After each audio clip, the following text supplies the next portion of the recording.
نکاح تو آپ نے پڑھانا ہے، آج رات نکاح ہو جائے گا۔ مسنا بن حرثہ نے کہا۔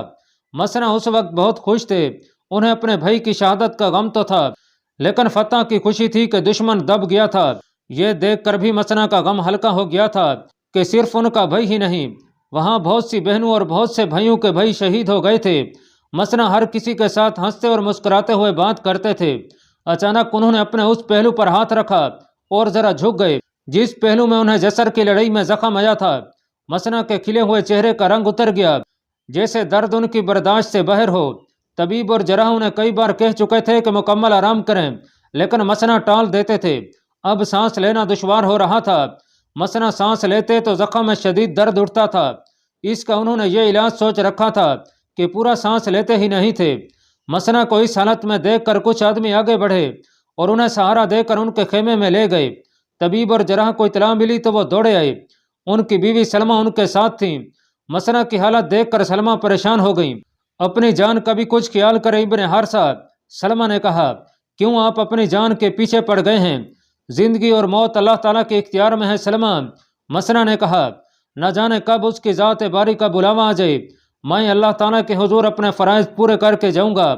فارسی جو اپنے آپ کو سورج کے بیٹے کہتے ہیں، ان میں سے اسی کو زندہ رہنے دوں گا جو اللہ کو وحدہ لا شریک اور معبود اور محمد صلی اللہ علیہ وسلم کو اللہ تعالیٰ کا رسول مان لے گا۔ طبیب اور جراح نے پٹیاں کھولیں تو سلمہ کی طرح ان کے چہروں پر بھی پریشانی کا تاثر چھا گیا۔ زخم سے پیپ پھوٹ رہی تھی۔ آج کی لڑائی نے زخم کو اور زیادہ خراب کر دیا ہے۔ جراح نے زخم کو گرم پانی سے صاف کرتے ہوئے کہا، اور آج کی لڑائی جس انجام کو پہنچی ہے وہ بھی دیکھو۔ مسنا نے مسکراتے ہوئے کہا، کوئی فارسی زندہ نظر نہیں آتا۔ یسر کی شکست اور پسپائی سے میری روح زخمی ہو گئی تھی۔ میرے لشکر کا قتل عام ہوا تھا، آج میری روح کے زخم مل گئے ہیں۔ مسنا جوش میں آ گئی۔ میری منزل مدائن ہے، مدائن جو آگ کے پجاریوں کی گدی ہے، میرا انتظار کر رہی ہے۔ جس دن مدائن کی دیواروں پر میرے مؤذن کھڑے ہو کر اذان دیں گے، اس دن میرا یہ زخم ٹھیک ہو جائے گا۔ ناظرین، تقریباً تمام مورخوں نے لکھا ہے کہ مسنا کے پہلو کا یہ زخم کسی اور کے پہلو میں ہوتا تو لڑنا تو دور کی بات ہے، اٹھ کر 2 قدم چل بھی نہ سکتا۔ مسنا ابن حارثہ ایمان کی طاقت اور قوت ارادی کے بل بوتے پر تمام فرائض ادا کر رہے تھے اور سپاہیوں کی طرح لڑے تھے۔ اس زخم اور اس کے درد کی ٹھیسوں کو انہوں نے معذوری بننے ہی نہ دیا، مگر زخم کی حالت مسلسل بگڑتی گئی۔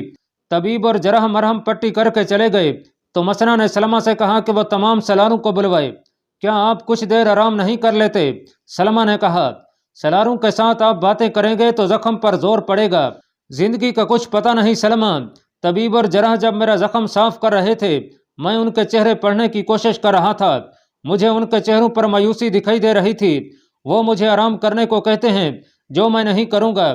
میں سلاروں کو 1-2 ضروری باتیں بتانا چاہتا ہوں۔ آج مجھ سے ایک غلطی ہوئی ہے جسے وہ خوبی سمجھتے ہوں گے، میں جب ان کے ساتھ نہیں ہوں گا تو وہ یہ غلطی کر کے نقصان اٹھائیں گے۔ سلار آ گئے۔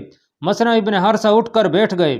میرے رفیقو، مسنا بن حارثہ نے کہا، تم میں سے 2 سلاروں نے میرے اس اقدام کی تعریف کی تھی کہ میں نے پل پر قبضہ کر کے بھاگنے والے فارسیوں کا راستہ روک لیا تھا۔ اس کا نتیجہ سامنے آیا کہ بھاگنے والے فارسی ہمارے مجاہدین کے ہاتھوں مارے گئے اور کچھ دریا میں کود کر فنا ہو گئے۔ لیکن میرے بھائیو، میرا یہ اقدام قابل تعریف نہیں تھا، یہ میری کمزوری تھی۔ میں اللہ تعالیٰ کا شکر ادا کرتا ہوں کہ میں اس کمزوری کے برے نتائج سے بچ گیا۔ تمام سلار حیران ہو کر مسنا کا منہ دیکھنے لگے۔ میں چاہتا ہوں کہ تمہیں اچھی طرح سمجھا دوں کہ میرا یہ فیصلہ کہ پل کا راستہ روک کر بھاگنے والے دشمن کو فنا کر دوں کیوں غلط تھا۔ ہو سکتا ہے میں کسی بھی لمحے تمہارا ساتھ چھوڑ کر دنیا سے رخصت ہو جاؤں، اس لیے میں ضروری سمجھتا ہوں کہ اپنے تجربات تمہارے حوالے کر دوں۔ یاد رکھو، جب تک دشمن کے پاس لڑنے کی تھوڑی سی بھی طاقت موجود ہو، اس کے کسی ایک بھی دستے کو اس طرح نہ روکنا جس طرح میں نے روکا تھا۔ اس طرح دشمن زخمی شیر کی طرح پورے جوش سے حملہ کرتا ہے۔ میں اپنی غلطی کا اعتراف کرتا ہوں، تم میں سے کوئی ایسی غلطی نہ کر بیٹھے۔ دشمن کو بھاگنے سے اس وقت روکو اور مارو جب دیکھو کہ اس کا دم کم ختم ہو چکا ہے۔ ناظرین، 3 مورخوں نے کچھ اس قسم کا خیال ظاہر کیا ہے جیسے مسنا کو محسوس ہونے لگا تھا کہ وہ زیادہ عرصہ زندہ نہیں رہ سکیں گے۔ انہوں نے سلاروں کو اسی وقت احکام دینے شروع کر دیے۔ مال غنیمت بہت تیزی سے اکٹھا کیا جائے۔ مسنا نے حکم دیا اور اس کی تقسیم 1 دن میں ہو جائے۔ مال غنیمت کا 3/4 حصہ امیر المومنین کی خدمت میں مدینہ بھیج دیا جائے اور اس کے ساتھ ہی مدائن کی طرف پیش قدمی کی جائے۔ مدین کے بالمقابل سبات ایک مقام ہے، یہ ہماری منزل ہے۔ شہیدوں کی لاشیں فوراً اٹھا کر ایک جگہ رکھ دی جائیں۔ کل فجر کی نماز کے بعد جنازہ پڑھا جائے گا اور انہیں اسی میدان میں دفن کیا جائے گا۔ وہ رات کا وقت تھا جب مسنہ ابن حارثہ اپنے سلاروں کو احکام دے رہے تھے۔ اس وقت بہت سے مجاہدین اپنے شہید ساتھیوں کی لاشیں اٹھا اٹھا کر لا رہے تھے، اور مجاہدین کی بیویاں جو لشکر کے ساتھ تھیں وہ زخمیوں کو پیچھے لا رہی تھیں۔ مورخ بتاتے ہیں کہ تاریخ اسلام میں خصوصاً اور عام طور پر دنیا کی دیگر لڑائیوں میں اتنی خون ریزی اور قتل و غارت کسی لڑائی میں نہیں ہوئی تھی جتنی بویب کے میدان جنگ میں فارسیوں کی ہوئی۔ 1,00,000 افسروں اور سپاہیوں کے مارے جانے کا مطلب یہ ہے کہ فارس کی جنگی طاقت کی کمر ٹوٹ گئی تھی۔ رات کو میدان جنگ کا منظر بھیانک تھا، لاشوں پر لاشیں پڑی تھیں، ان میں وہ زخمی کراہ رہے تھے جو اٹھ نہیں سکتے تھے اور مر بھی نہیں رہے تھے۔ میدان جنگ مسیح و عریض ہو گیا تھا، یوں لگتا تھا جیسے فراز سے افق تک لاشیں ہی لاشیں ہوں، اور ان میں بے شمار مشعلیں یوں نظر آتی تھیں جیسے شعلے لاشوں پر اڑ رہے ہوں اور اوپر نیچے ہو رہے ہوں۔ بھیڑیے گیدڑ جیسے درندے بھی آ گئے تھے اور لاشوں کو چیر پھاڑ رہے تھے۔ زخمی جو ہوش میں تھے وہ کراہتے اور پانی مانگتے تھے۔ بعض زخمیوں نے کچھ باتیں بھی کیں۔ تم مسلمان لگتی ہو، مجھے مت اٹھاؤ، پانی پلا دو، میں زندہ نہیں رہ سکوں گا۔ سپہ سالار مسنہ بن حارثہ کو میرا سلام کہنا اور کہنا کہ میں جسر کی لڑائی سے بھاگ گیا تھا۔ آج کی لڑائی میں نے بزدلی کے گناہ کا کفارہ ادا کر دیا ہے۔ اللہ مجھے معاف کرے، اللہ مجھے معاف کرے۔ اور وہ شہید ہو گیا۔ اور تو نے بتایا کہ چند اور زخمیوں نے بھی ایسے پیغام دیے اور وہ شہید ہو گئے۔ لاشوں اور زخمیوں کو اٹھانے والوں میں ایک نوجوان مجاہد شداد بھی تھا جو بنو تمیم میں سے تھا۔ اس کی عمر بمشکل 16 سال تھی۔ وہ 4-5 لاشیں اٹھا کر پیچھے لا چکا تھا۔ وہ ایک بار پھر اپنے 2 ساتھیوں کے ساتھ کسی شہید کی لاش اٹھانے گیا۔ ان تینوں میں سے ایک کے پاس بڑی مشعل تھی۔ وہ فارسیوں کی لاشوں میں کسی شہید کی لاش ڈھونڈ رہے تھے۔ شداد کو کسی کی نحیف سی آواز سنائی دی، کیا کسی نے مجھے پکارا ہے؟ شداد نے اپنے ساتھیوں سے پوچھا۔ کسی زخمی کی آواز معلوم ہوتی تھی۔ اس کے ایک ساتھی نے کہا۔ تینوں رک گئے۔ ادھر شداد، ادھر۔ پھر وہی نحیف آواز سنائی دی۔ تینوں اس طرف بڑھے جس طرف سے آواز آئی تھی۔ 5-7 قدم دور ایک زخمی مجاہد اٹھنے کی کوشش کر رہا تھا۔ اس کے کپڑے خون سے لال تھے اور اس کا چہرہ خون سے ڈھکا ہوا تھا، داڑھی پر خون جم گیا تھا۔ ایک تو زخموں نے اسے بے بس کر رکھا تھا، دوسرا اس لیے بھی وہ کھڑا نہیں ہو سکتا تھا کہ 2 فارسیوں کی لاشیں ایک دائیں اور دوسری بائیں اس طرح پڑی تھیں کہ دونوں کی ٹانگیں زخمی کے پیٹ پر تھیں۔ ایک عورت قریب سے گزری تو زخمی کو دیکھ کر رک گئی۔ عورت کے ایک ہاتھ میں پانی کی چھاگل اور دوسرے ہاتھ میں مشعل تھی۔ اس نے چھاگل زخمی کے منہ سے لگا دی۔ زخمی بے صبری سے پینے لگا۔ شداد اور اس کے ساتھی اسے سہارا دے کر اٹھانے لگے۔ اس نے اٹھنے کی بجائے شداد کو اپنے بازو میں لے لیا۔ تو میرے نام پر لعنت بھیج چکا ہوگا میرے بیٹے، زخمی نے نکاحت زدہ آواز میں کہا۔ میں جسر کا بھگوڑا ہوں، میں نے اپنے شہید ساتھیوں سے بے وفائی کی تھی، خدا کی قسم۔ شداد نے اس کے بازو سے تڑپ کر نکلتے ہوئے کہا، تم میرے باپ ہو؟ ہاں بیٹا، زخمی نے کہا۔ میں ابو شداد ہوں، میں نے جسر کے شہیدوں کے گلے شکوے دھو ڈالے ہیں اور میں سکون سے جان دے رہا ہوں کہ تو نے میرا کہا مانا اور میری شکست کا انتقام لے لیا۔ نوجوان شداد اپنے باپ کو اٹھانے کی کوشش کر رہا تھا کہ باپ نے آخری ہچکی لی اور شہید ہو گیا۔ ناظرین، مورخوں نے لکھا ہے کہ بویب کے مرکے میں جسر کے مرکے سے بھاگے ہوئے مجاہدین بھی تھے جو ندامت سے ادھر ادھر چھپے رہے تھے۔ 1 سال بعد انہیں موقع ملا اور وہ اس لشکر میں شامل ہو گئے جو مسنہ بن حارثہ کی مدد کے لیے جا رہا تھا۔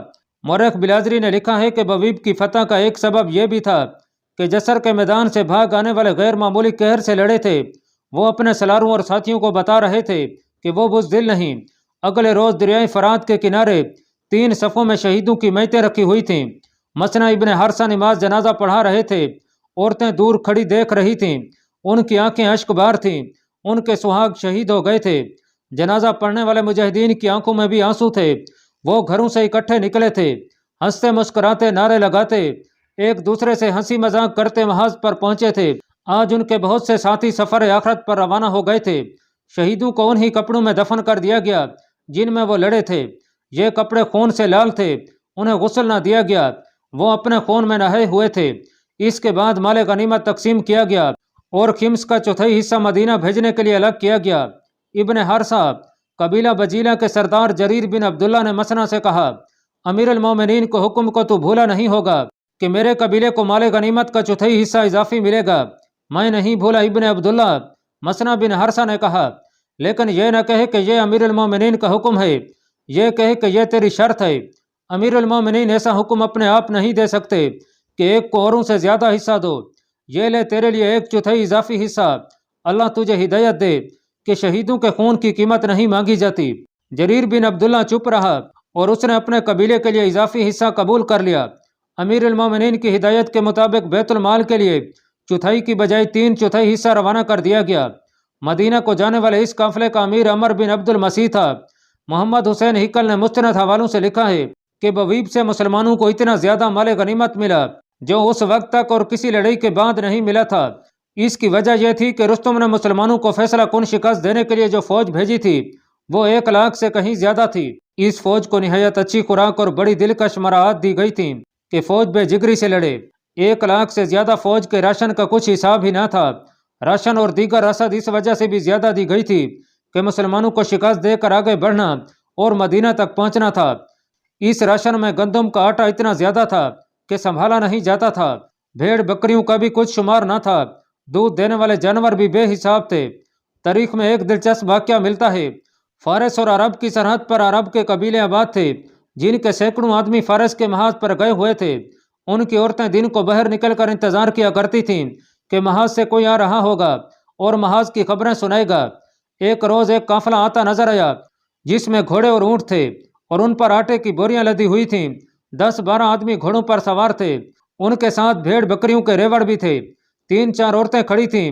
یہ ہمارے مجاہد نہیں ہو سکتے، ایک عورت نے کہا، اور یہ تاجر بھی نہیں لگتے، دوسری عورت نے کہا۔ میں بتاتی ہوں، ایک بڑھیا نے کہا، یہ ڈاکو ہیں، ڈاکو ہوتے ہی ایسے ہیں، ہمارے آدمی لڑ رہے ہیں اور یہ لوٹ مار کرتے پھر رہے ہیں۔ ایک جوان سال عورت نے کہا، انہیں یہیں رکھو، جانے نہ دو۔ بڑھیا نے کہا، قبیلے کے مرد تو محاذ پر گئے ہوئے تھے، کچھ خالد بن ولید کے لشکر میں شامل ہو کر عراق گئے ہوئے تھے اور باقی مسنا بن حرثہ کے لشکر کے ساتھ تھے۔ پیچھے عورتیں تھیں، چند ایک بوڑھے اور بچے تھے۔ ان 3-4 عورتوں نے گاؤں کی عورتوں کو گھروں سے نکالا اور انہیں ڈاکوؤں کے خلاف بھڑکایا۔ تمام عورتیں لاٹھیاں، ڈنڈے اور پتھر اٹھائے نکلیں اور ڈاکوؤں کی طرف اس طرح بڑھیں کہ انہیں گھیرے میں لے کر ماریں گی۔ رک جاؤ اور یہ سامان ہمارے حوالے کر دو۔ ایک عورت نے للکار کر کہا، یہاں سے زندہ نہیں نکل سکو گے۔ ایک اور عورت نے کہا، ہم جانتی ہیں تم ڈاکو ہو۔ اس قافلے میں سے ایک گھڑ سوار عورتوں کی طرف بڑھا، اس نے تلوار نہیں نکالی تھی، وہ ہنس رہا تھا۔ شاباش عرب کی بیٹیوں، اس سوار نے کہا، ایسے فاتح لشکر کی عورتوں کو ایسا ہی ہونا چاہیے جیسی تم ہو، لیکن ہم ڈاکو نہیں، یہ فارس کے محاذ کا مال غنیمت ہے جو امیر المومنین کے پاس مدینہ کو جا رہا ہے۔ میرا نام عمر بن عبد المسیح ہے اور میں امیر کارواں ہوں، پھر بھی تم آگے نہیں جا سکتے۔ ایک عورت نے کہا، ہمارے پاس رکو، کچھ کھاؤ پیو اور ہمیں محاذ کی خبریں سنا کر آگے جاؤ۔ مال غنیمت کا قافلہ رک گیا۔ گاؤں کی عورتوں نے ان سے محاذ کی باتیں سنیں اور ان کی تواضع کر کے آگے جانے دیا۔ اس دن جس دن مال غنیمت کا خمس مدینے کو لے جاتے ہوئے قافلہ اس گاؤں میں رکا تھا، مجاہدین کا لشکر مدائن کی طرف جا رہا تھا۔ بویب کے میدان جنگ میں فارسیوں کی کم و بیش 1 لاکھ لاشیں رہ گئی تھیں۔ یہ سورج کے بیٹوں کی فوج تھی۔ مجاہدین نے اس آگ کو سرد کر دیا تھا جس کی وہ عبادت کرتے تھے۔ آتش نمرود کو شمع رسالت کے پروانوں نے بجھا دیا تھا۔ فارسیوں کی دور دور تک بکھری ہوئی لاشوں سے ذرا ہٹ کر فرات کے قریب شہیدوں کی قبروں کی قطاریں تھیں۔ شہیدوں کے ساتھیوں نے وہاں سے رخصت ہوتے وقت ان قبروں پر فاتحہ پڑھی تھی۔ آج وہاں ایک بھی قبر نظر نہیں آتی۔ برستے بادل زمین کی کئی تہیں بہا لے گئے ہیں، لیکن جب اسلام کی بقا اور فروغ کا ذکر آتا ہے تو ان شہیدوں کی یاد تازہ ہو جاتی ہے۔ بویب سے کوچ کے ایک روز پہلے مسنا بن حرثہ کی بیوی سلمہ خیمے میں اس کے پاس بیٹھی تھی۔ لشکر کو کچھ دن آرام کرنے دیتے تو اچھا نہ تھا، آپ کو بھی آرام مل جاتا اور یہ زخم کچھ ٹھیک ہو جاتا۔ سلمہ نے مسنا سے کہا تھا، میں جلدی میں ہوں سلمہ، مہینوں کا کام دنوں میں کرنا چاہتا ہوں۔ ایسی بھی کیا جلدی ہے؟ سلمہ نے کہا، کیا آپ میرے لیے زندہ نہیں رہنا چاہتے؟ صرف تم ہوتی تو میں اللہ تعالیٰ سے بڑی لمبی عمر مانگتا۔ مسنا نے جذباتی لہجے میں کہا، لیکن میں کسی اور کا بھی ہوں۔ اسلام، پہلے اسلام، اس کے بعد تم۔ میں اگر ان فرائض کی تکمیل کے لیے جو اللہ تعالیٰ نے میرے سپرد کیے ہیں لمبی عمر مانگوں تو اس کا مطلب یہ ہوگا کہ میں شہادت سے ڈرتا ہوں اور پھونک پھونک کر قدم رکھتا ہوں۔ تم جذباتی ہو سلمہ، تم میرے پاس ہوتی ہو تو میری تھکن دور ہو جاتی ہے۔ تمہارا وجود میرے لیے اللہ تعالیٰ کا انعام ہے۔ لیکن سلمہ، ہم سب اگر جذبات میں الجھ کے رہ گئے تو اللہ کے دین اور اللہ کے رسول صلی اللہ علیہ وسلم کا نام لینے والا بھی کوئی نہیں ہوگا۔ میں آپ کو اپنے جذبات کا قیدی کبھی نہیں بننے دوں گی۔ سلمہ نے کہا، بس اتنی سی بات کہتی ہوں کہ آرام کریں، زیادہ سے زیادہ 8-10 دن۔ آپ میرا فخر ہیں اور آپ اپنے قبیلے بنو بکر بن وائل کا فخر ہیں۔ ایک بات اور ہے سلمہ، مسنا نے کہا، میں ابھی یہ بات کہنا نہیں چاہتا۔ بات یہ ہے کہ میرا زخم اتنا خراب ہو چکا ہے کہ اب ٹھیک نہیں ہو سکتا۔ مجھے اشارے مل رہے ہیں کہ میں زیادہ عرصہ اپنے لشکر کے ساتھ نہیں رہ سکوں گا۔ محاذ سے واپس چلے جائیں گے؟ محاذ سے نہیں، مسنا نے جواب دیا، دنیا سے۔ سلمہ کی آنکھوں میں آنسو آ گئے۔ کیا تم دیکھ نہیں رہی ہو کہ تمہارے ساتھ کتنی عورتوں نے اپنے خاوند قربان کر دیے ہیں؟ مسنا نے کہا، میں جانتا ہوں سلمہ، مجاہد ہونا اتنا مشکل نہیں جتنا مجاہد کی بیوی ہونا بڑا ہی صبر آزما ہے۔ اللہ تمہیں اجر دے گا سلمہ۔ آنسو پوچھ لے، کہیں ایسا نہ ہو کہ راہ حق پر میرے قدم ڈگمگا جائیں۔ اس رات مسنا بن حارثہ کے بولنے کا انداز کچھ اور تھا، اس لیے سلمہ کے آنسو نکل آئے تھے۔ تمام عورتوں کو پیچھے چھوڑ دیا گیا تھا۔ مسنا لشکر کو ایسی مہم پر لے جا رہے تھے جس میں عورتوں کو ساتھ رکھنا مناسب نہیں تھا۔ عورتوں کو ہیرا بھیج دیا گیا تھا۔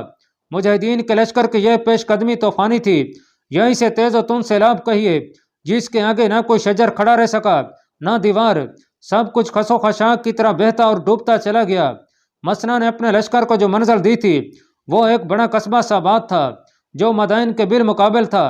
راستے میں جو بستی آئی اس سے فارس کی فوج پہلے ہی نکل گئی، جس کی وجہ یہ تھی کہ ببیب سے بھاگے ہوئے گھڑ سوار فوجی مدائن کو جاتے ہوئے ہر بستی میں دہشت پھیلاتے جاتے تھے۔ یہ آواز ہر جگہ سنائی دی، پھر عرب کے یہ مسلمان انسان نہیں ہو سکتے۔ مدائن سے تو 1 لاکھ اور کئی ہزار فوج گئی تھی۔ 1 لاکھ!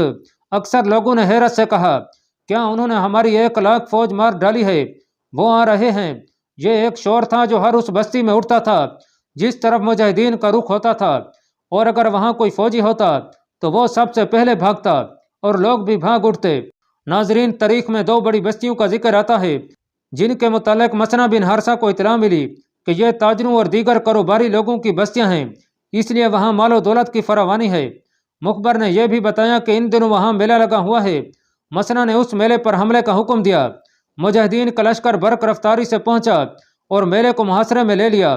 وہاں فارس کی فوج کے دستے موجود تھے، انہوں نے مقابلہ کیا، لیکن فارسیوں کے لڑنے کا انداز بتا رہا تھا کہ وہ پسپا کرنے کی نہیں بلکہ جانیں بچا کر نکلنے کی کوشش کر رہے ہیں۔ لڑائی کے دوران تاجر اور میلے میں آتے ہوئے لوگ مال و اسباب چھوڑ کر بھاگ گئے۔ پھر فارس کی فوج میں سے جو بھاگ سکے وہ بھاگ گئے، باقی مارے گئے، اور شام سے پہلے پہلے مسلمان ان بستیوں میں داخل ہو گئے۔ ایک کا نام خنافس تھا اور دوسری کا ابنار۔ ان دونوں بستیوں اور میلے سے بیش قیمت مال غنیمت ملا۔ مسنا کا اگلا ہدف بغداد تھا، جو اس دور میں شہر نہیں بلکہ ایک بستی تھی۔ مسنا کے لشکر نے بغداد پر یلغار کر دی۔ وہاں فارس کی فوج موجود تھی، لیکن دوسری بستیوں کے بھاگے ہوئے فوجی اور شہری بغداد پہنچے تھے۔ انہوں نے وہاں اتنی دہشت پھیلا دی تھی کہ فوج کے جو 2-4 دستے وہاں موجود تھے وہ بے دلی سے لڑے، بعض بھاگ گئے اور بعض نے ہتھیار ڈال دیے اور لڑائی ختم ہو گئی۔ مسنا نے وہاں سے مال غنیمت اکٹھا کیا اور بغداد کے قریب ہی تقرید کے مقام پر جا پہنچے اور خیمہ زن ہو گئے۔ اب ہماری اگلی منزل مدائن ہے، مسنا بن حارثہ نے اپنے سلاروں سے کہا، اور مجھے امید ہے کہ یہ ہماری آخری منزل ہوگی۔ مدائن فارس کا دارالحکومت ہے۔ اگر ہم مدائن میں داخل ہو گئے تو سارے کا سارا فارس تمہاری جھولی میں ہوگا۔ اللہ پاک کمی بیشی معاف فرمائے۔